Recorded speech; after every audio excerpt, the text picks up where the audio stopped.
Futebol de Verdade com António Tadeia.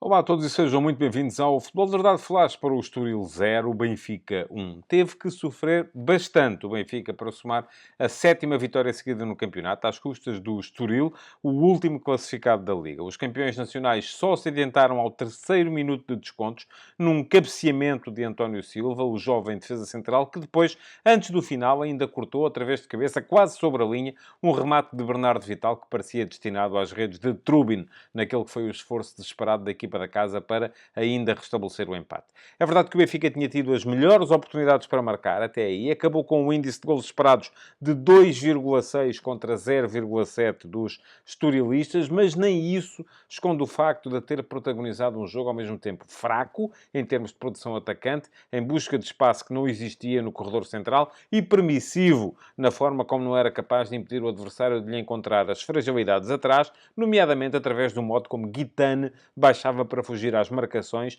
e se aproximava dos médios, de onde saía embalado, aproveitando a falta de unidades encarnadas atrás.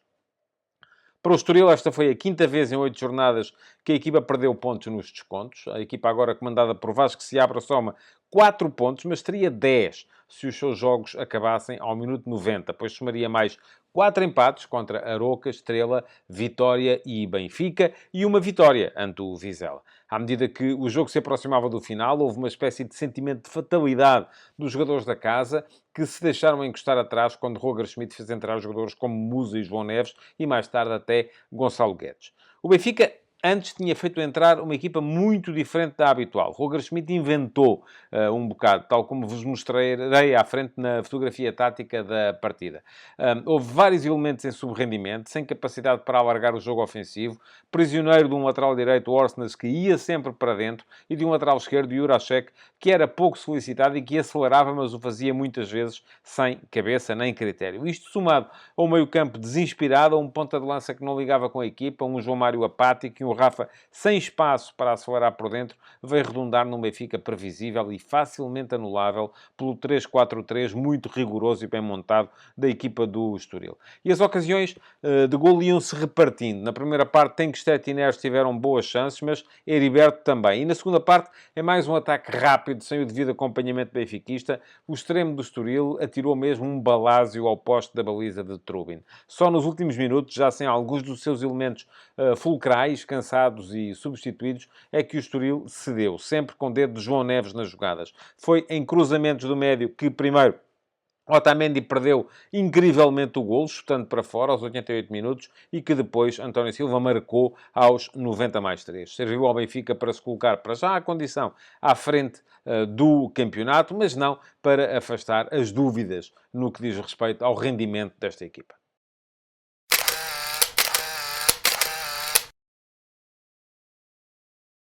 Ora, vamos então à fotografia tática da partida. No caso do Estoril, Vasco Seabra fez uma alteração ao 11 que tinha perdido na última jornada do campeonato em Guimarães contra o Vitória. E mesmo essa foi forçada. Saiu o médio escocês Jordan Oldsgrove, que foi expulso em Guimarães e por isso não podia alinhar hoje. E entrou Quandredi, um centrocampista, que fez uma belíssima partida, ainda assim, um jogador da Nova Caledónia, que jogou no meio-campo ao lado de Mateus Fernandes. O Estoril apresentou-se no seu agora habitual 3-4-3, com Marcelo Carné na baliza, ganhou a posição a Dani Figueira, e depois tripla de centrais, com Pedro Álvaro no meio, Volney a jogar sobre a direita e Bernardo Vital a jogar sobre a esquerda. Os alas também se mantiveram, Rodrigo Gomes do lado direito, Tiago Araújo do lado esquerdo, e dupla de médios formada por Quandredi e Mateus Fernandes. Na frente, Cassiano era o ponta de lança, muito móvel, quase sempre à procura ou de esticar o jogo na profundidade ou de vir até, inclusive,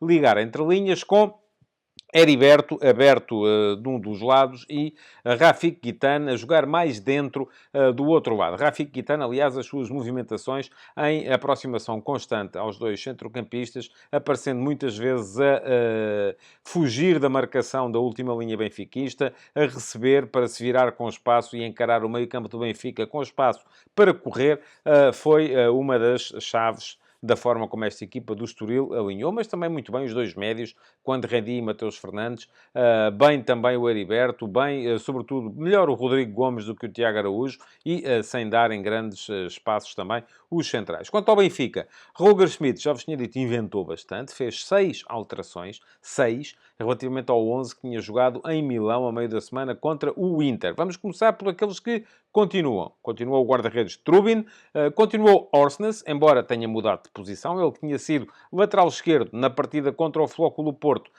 avançado interior esquerdo na partida contra o Inter, foi hoje lateral direito na partida contra o Estoril. Manteve-se Otamendi, embora mudando também o local onde estava a jogar na dupla de centrais, porque se em Milão tinha sido central direito, hoje passou a ser central esquerdo, e mantiveram-se ainda também o Rafa e o Neres. Portanto, os jogadores que se mantiveram. Quanto ao resto, mudou quase tudo. Muito bem. Então, como é que foi? Entrou António Silva para o lugar de Moratti. António Silva só não tinha jogado em Milão porque estava castigado. Entrou Jurasek para o lugar de Bernat como lateral esquerdo. Um lateral esquerdo diferente, mais técnico e tático o espanhol, mais físico e veloz o checo. Depois, além disso, houve Florentino e Chiquinho a formarem dupla de médios. Não apareceu João Neves, que estava no banco, e não apareceu Cockchu, que nem ao banco foi. Portanto, resta perceber se terá sido poupado ou se está mesmo magoado e poderá, inclusive, ficar fora da sua seleção. Mais ainda, não havendo Di Maria, magoado, reentrou João Mário e Bá, que também estava magoado, e daí a tal derivação de Orsnes para o lateral direito, cedeu o lugar na equipa a Tenkstedt. Porquê? Porque o ponta de lança de Milão, David Neres, passou a atuar sobre a direita do ataque. Portanto, vamos lá. Isto tudo parece tudo baralhado, mas é fácil agora de dispor os jogadores em campo. Trubin foi o guarda-redes, defesa A4, formada por Orsnes. Orsnes vinha sempre muito para dentro, raramente dava largura no ataque do Benfica, ou quando a dava não era solicitado. Dupla de centrais formada por António Silva à direita e Otamendi à esquerda, e depois, a completar o setor defensivo, Jurasek no lado esquerdo, quase sempre muito tentado a sprintar pela ala. Ele sim a dar largura, mas muitas vezes ignorado pelos seus companheiros. Meio campo, com Florentino e Chiquinho, apagados, os dois, ainda que com algumas tentativas de Chiquinho para jogar largo, para buscar a profundidade, para buscar as desmarcações de ruptura dos homens da frente. Eles é que raramente lhe davam linhas de passe. Florentino, mais em jogo, mas sem se impor à partida. E depois, no ataque, Neres apareceu a jogar a partir da direita. Seria a tentativa de Schmidt dar alguma largura à equipa nesse setor, uma vez que tinha Orsnes, um lateral que vinha mais para dentro. Geralmente Neres joga do lado onde está Orsnes a jogar como lateral.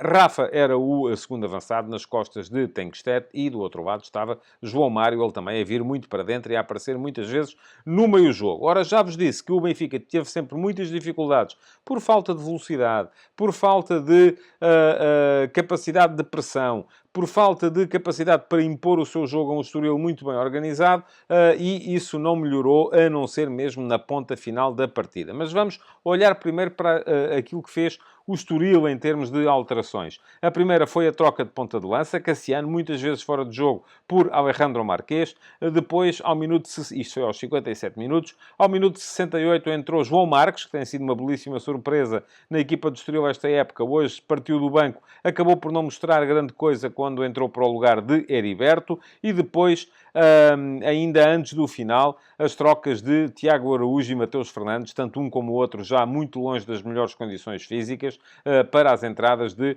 Rodrigo Martins e de Pavlic.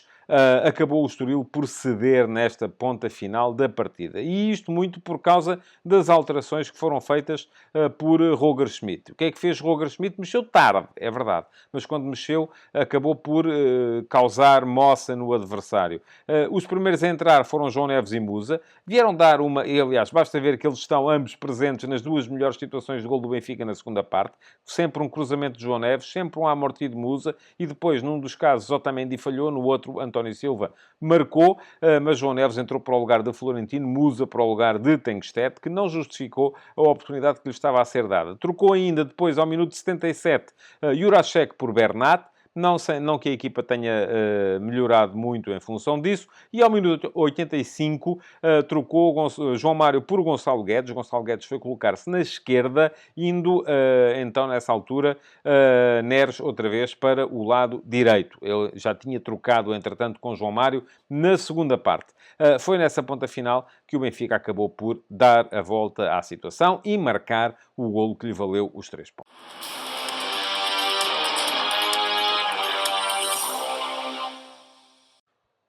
O jogo foi sempre entretido, muito por força das nuances táticas que estavam a ser postas em campo pelas duas equipas, a capacidade que o Estoril tinha de dar a volta à quase ausência de pressão do Benfica, de meter os seus ataques rápidos, a forma como o Benfica também não só não pressionava na frente, como não fazia baixar as suas unidades em momento defensivo, e isto serviu para equilibrar um bocado e para dar a ideia de boas exibições na equipa do Estoril. Já vos disse atrás, o melhor dos jogadores do Estoril foi a Rafi Kitane, quase sempre ali um misto entre terceiro avançado e terceiro médio, aparecia muito bem a pegar no jogo mais atrás para levar a equipa embalada para a frente, mas estiveram também muito bem no jogo. O Heriberto podia muito bem ter marcado, teve 2 belíssimas ocasiões para o fazer, bem como os 2 médios, Condradi e Mateus Fernandes. Quanto à equipa do Benfica, também já vos tinha dito que na primeira parte pouco houve a mostrar, enfim, ainda assim os 2 melhores que estiveram em campo na primeira parte foram os 2 médios. Chiquinho pela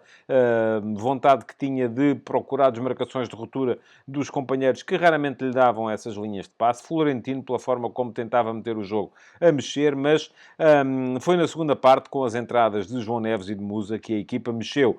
João Neves veio dar mais velocidade de circulação, mais capacidade de pressão e, sobretudo, mais inteligência na forma como a bola era circulada e era metida na área, no momento certo e no local certo. Musa passou a ser o ponta de lança tabulador na área que a equipa nunca tinha tido até esse momento. E foi aí que acabou por emergir, e emergiu em 6 minutos, não mais do que isso, o herói do jogo, que foi António Silva, porque foi ele que marcou o gol do Benfica aos 90 mais 3 e foi ele que aos 90 mais 9 evitou que Bernardo Vital tivesse feito o gol do empate com um corte de cabeça, depois de ter marcado também de cabeça na baliza de Marcelo Carné.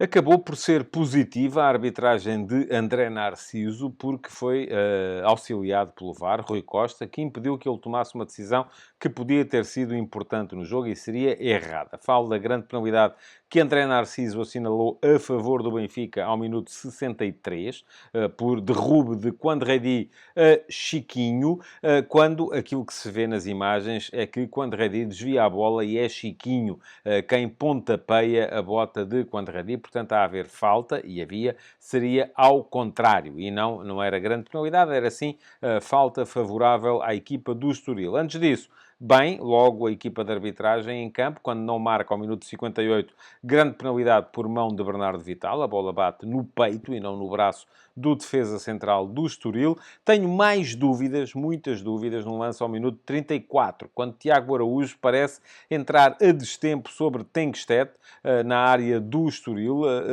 pediu na altura à equipa do Benfica grande penalidade. Há de facto um contacto nas costas, entendeu o árbitro, e eu aceito essa decisão, que Tenkstedt, ao sentir o contacto, se terá deixado cair, inclusive é depois de já ter finalizado o lance. Não que isso tenha qualquer influência, a bola estava em jogo, portanto, se fosse falta, seria na mesma grande penalidade. Não é por ele, atenção, é importante perceberem isto, não é por ele já ter rematado que a falta não seria assinalada, mas pura e simplesmente porque é um bocadinho ali Tenkstedt quem se dá à falta. No entanto, devo dizer, este é um daqueles lances que para mim é zona cinzenta, e qualquer que fosse a decisão do árbitro, eu aceitá-la-ia. Futebol de Verdade, de segunda à sexta-feira, às 12h30,